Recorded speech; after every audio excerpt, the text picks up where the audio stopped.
చీరలోని గొప్పతనం తెలుసుకో,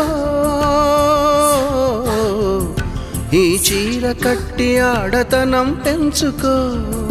సింగారమనే దారంతో చేసింది చీర, ఆనందమనే రంగులనే అద్దింది చీర, మమకారమనే మగ్గంపై నేసింది చీర.